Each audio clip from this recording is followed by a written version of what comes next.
Who do you think of when I say old YouTube? Really? Do you think of Shane Dawson, Ray William Johnson, Fred, Annoying Orange, or Smosh? What if I told you there was a YouTuber who won a Best Comedy Video award in 2007 and it wasn't any of the people I just mentioned?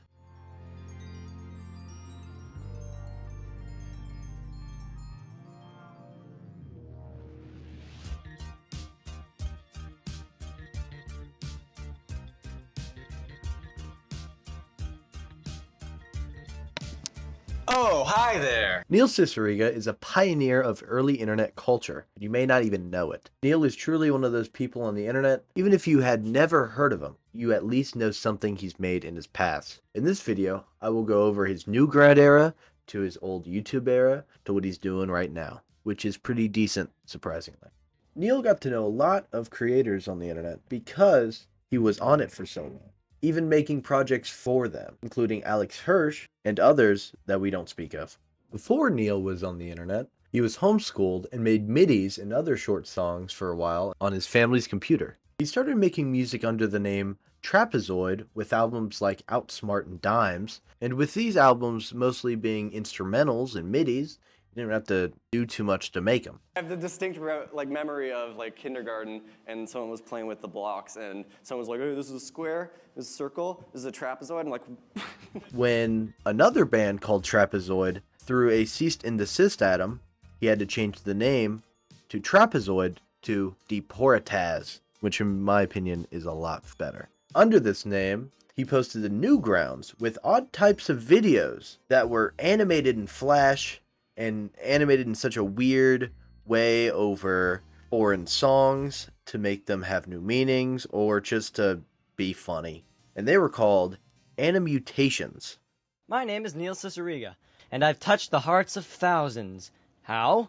Through the power of the internet. In the year 2001, there was a Flash animation revolution.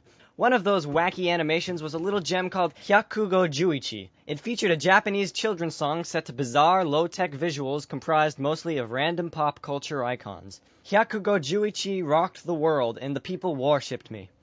Looking back, it kinda sucked, but the style of animation I used was infectious. And now, a couple years later, I've created about 20 follow-up animations, and I've dubbed the bizarre style the Animutation.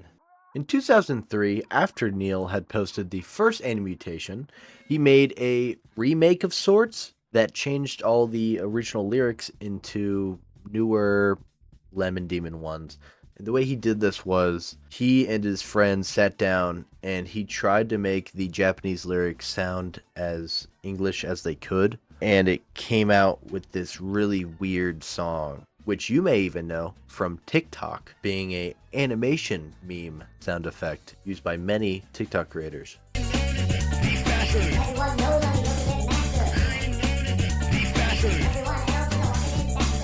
By the time Neil posted this Animutation, the lifespan of it was kind of dying. There still were many other Animutation creators on Newgrounds at the time, but Neil wanted to move on to do something different. So, Neil posted a song called Don't Be Like the Sun under the name Lemon Demon, which later released into a full album. This album was called Clown Circus. His first album was pretty okay for what it was. Some songs still have midis, but at least Neil actually sings in this album. You can see him experiment with highs, lows, all that fun stuff, and very interesting instruments in some of the songs. Even with his really bad mic quality, he can put some good vocals into his songs, surprisingly. And I think that really did make the album a little bit more listenable. The song that's playing in the background is called Somnolence, and is one of my favorite songs of the album. Overall, this album is okay. It's the very beginning. He introduces Lemon Demon into this, but let's talk about the other albums leading after this one, because they have a lot more interesting stuff and cooler history.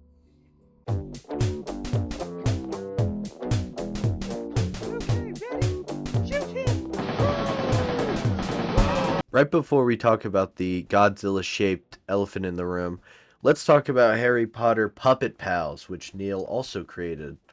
Before it was all live action and done with actual puppets, it was done with animation on Flash. When I was younger, I had no idea that there was any animated episodes. Also, I didn't even know there were other episodes in general. I thought this was a one-off bit that Neil did, but apparently there was a good channel of episodes, surprisingly. But again, once the attraction of Harry Potter puppets kind of died off, he just moved on. Neil did do shows with them when he did his other Lemon Demon projects, but they were mostly put to the side as a gimmick.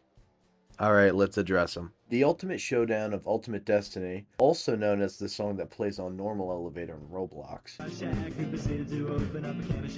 was Neil Cicerega's first real internet hit song. I don't believe Neil animated this song. I think it was Neil that made the song and then somebody else that animated it for him. But overall, this music video is probably one of the most memorable music videos that Lemon Demon has released up to date. With multiple pop culture references to Godzilla all the way to Care Bears, Neil really went all out for this one music video, and I'm happy the animators did as well. Mostly just because it looks so damn good, and it's so funny, and it's so wacky, and it truly was a song that showed Lemon Demon's artistry and how wacky it was. I urge you, as a viewer, to make a video response to this video of yourself delivering a death threat to me in the form of an oral report.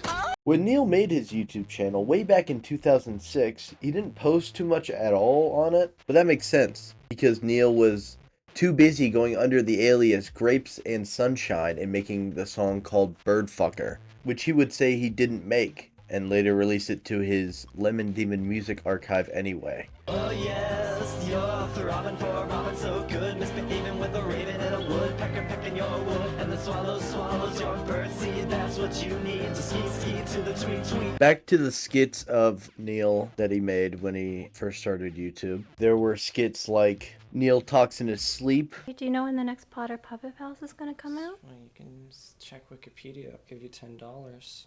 And Game Boy Mystery. I'm trapped. Mr. Gorbachev, tear down this wall. And as Neil was posting these sketches on YouTube, he was also posting music videos like 1, 2, 3, 4, 5, 6 Pokemon. 1, 2, 3, 4, 5, 6 Pokemon. Who you gonna vote for? Barack Obama. Who you gonna vote for? Barack Obama. And other songs like Goosebumps. Give me goosebumps.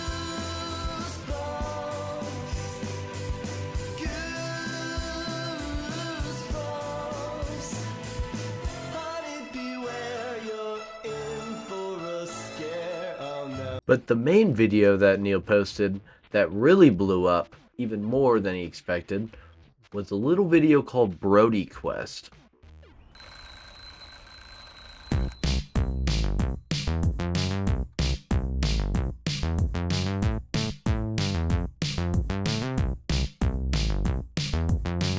Even if you haven't seen this video, you most likely have heard the song, also made by Neil Cicerega. This song is used in a bunch of other commentary videos that I've watched over the years, and it sounds really good. It gives you pumped up, it makes you feel like you know what you're talking about, all that fun stuff. This music video shows Adrian Brody walking around the world and collecting random materials and random friends, and then he goes up to space and goes into the sun. Comes out with some cool shades and a cool ass guitar. He then hears some astronomical beings that tell him to take over the world, and that's exactly what he does. He plasters his face all over the world, over Disney World, over the Pope, and the whole world turns into Adrian Brody. This video was later shown to Adrian Brody in an episode of the Stephen Colbert Show, where Adrian gave it high praise and thought it was really funny. Stephen Colbert also talks about other edits of Adrian Brody that have been going around on the internet since he's started to use the internet, and overall the joke was well received. Another weird thing that happened to this video were a bunch of mashups people made about it, matching it up with songs like Eminem's Slim Shady and Snoop Dogg's Drop It Like It's Hot. And Neil put the best ones together into this mega compilation of all the different mashups of the Brody Quest song, later performing it live. I'm so fresh, you can suck my nuts. I'm so fresh, you can suck my nuts. Swag. Neil, in 2012, after seeing all of these really funny mashups with the Brody Quest song, got inspired and made his own mashup album with what else but the song Smash Mouth All-Star. Hey, boys and girls, it's your man Smash Mouth coming at ya. This song came out a full year before the first Mouth album was made. It does kind of get you the idea of what it's going to be. Most of the songs on the very first Mouth album, Mouth Sounds, are mashups with the song All-Star. Some in very creative ways, some in not so creative ways, some in very annoying ways.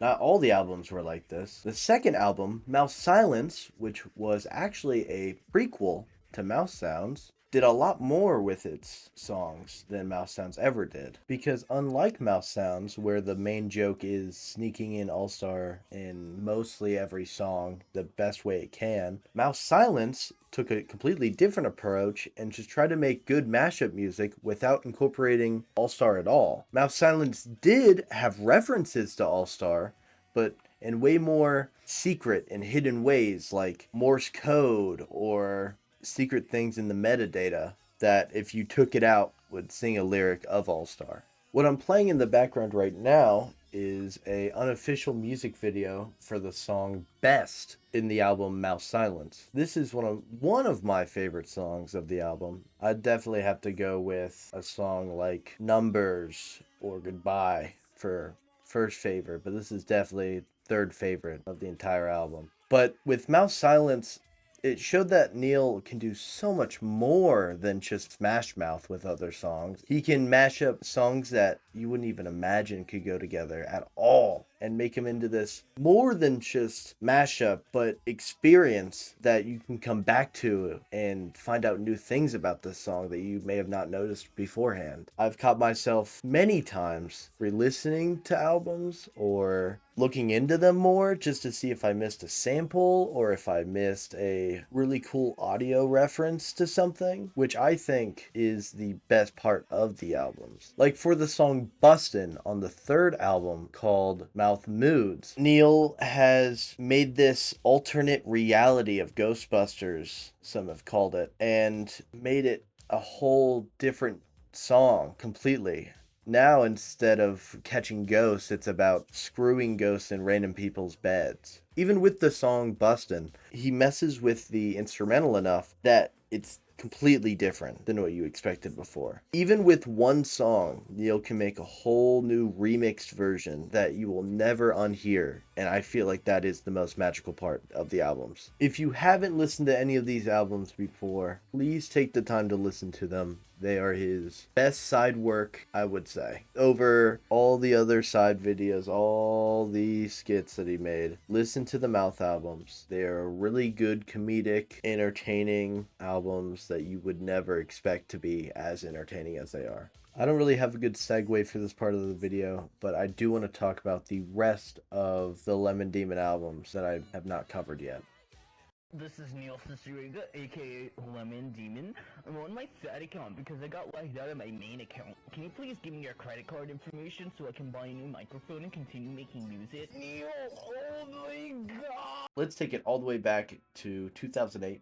When Lemon Demon released the album View Monster. This was the first Lemon Demon album to have some really cool songs on it. The main gimmick of the album was that there was a bunch of transitional songs that were untitled, later having names, mostly by fans, I believe. These transitional songs gave the whole album a very cool and open feeling compared to the other albums that he was making at the time. View Monster, unlike all the other albums, have so many songs in it where it could be a transitional track or multiple different secret songs on CDs, vinyls, everything. This whole album was so Neil could experiment with not only the songs, but the post-production part of them, where you can really do whatever you want. I think this is one of my favorite early Lemon Demon albums, personally, just because of the mere scope of it. And no matter where you are in Lemon Demon's discography, this album will have a song in there for you to enjoy, no matter what. Now, in between View Monster and Spirit Phone, which was his next album, there was a lot of smaller projects getting released to fill in that couple year gap. Like projects such as I Am Become Christmas and the Nature Tapes, followed by the first Mouse Sounds album. And while Neil was doing all of that, he was also trying to help Alex Hirsch get songs for Gravity Falls. These two songs never got it into the final cut of the show, but the songs that Neil did make were the Mabel Pig song and the Weird Mageddon song, It's Gonna Get Weird. If you were a Gravity Falls fan way back in 2013 and you saw any of these two songs, you probably have seen them as animatics by other people on YouTube and other forms of animations. But after 2 years of silence following the release of Nature Tapes, Lemon Demon released its, as of recording this final album, Spirit Phone.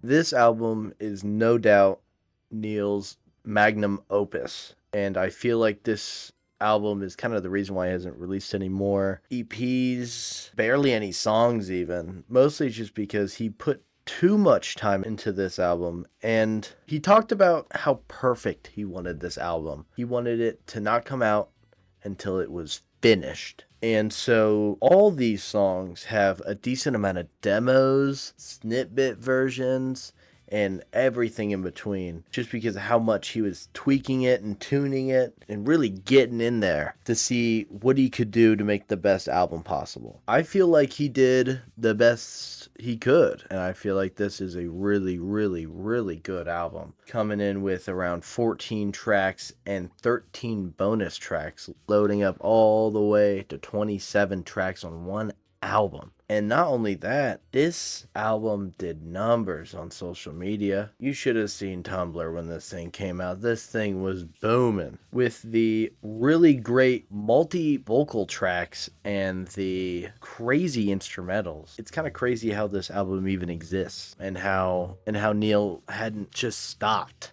because it would have been easier to do so. So after making one of his best albums yet, what did Neil do? Nothing. He had a kid and a wife. He couldn't make music. He had to focus on his family. But he didn't stop making content entirely. In 2020, he made Mouth Dreams, which is the fourth mashup album in this series. And also in 2020, he made the soundtrack to a documentary called Not for Resale. The latest Lemon Demon single, I believe, is called One Weird Tip, and the other side of that track is Funky Town, which was released in early 2023. So hopefully that's something. But that was the last Lemon Demon song released. The latest mashups are a outtake from Mouth Dreams and a newer one that was released in July 2025.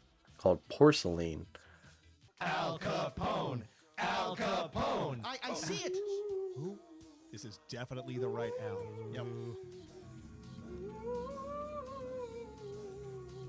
Yeah, no, after posting all of his rarities, I believe on Twitter, of old snippets of older songs, demos, acapellas, instrumentals, all that fun stuff. That's it. And what Neil has been doing in the meantime is making YTPs, funny little videos, and doing a bunch of videos with Guaranteed Video, which is a side channel that Neil is on most of the time. I believe at the moment they're playing camp counselor type characters while they play certain types of games, usually in certain genres or certain themes. From what I've seen, these streams are really funny and really nice to just listen to as they go through really obscure and kind of wacky and funny video games of usually 90s games that they play. Very fun. I have heard that Lemon Demon is making a new album. Supposedly, he commented on the live video of Porcelain. There's always a Lemon Demon album in production, blah, blah, blah, blah, blah, all that stuff you want to hear. At the end of the day, there's no release date, there's no single out, there's no snippet, kind of left in the dark as of now. But I hope you leave with the knowledge of the stuff that this man has made, and I hope that you have found something that he's made that you know. Besides how interesting this man is, as of now, he's kind of just chilling, and I can't hate on him for that. Anyway, if you liked the video, please like it. I really appreciate it. If you're brand new to the channel and you want to see more, please subscribe. Thank you very much. I'm not GSG.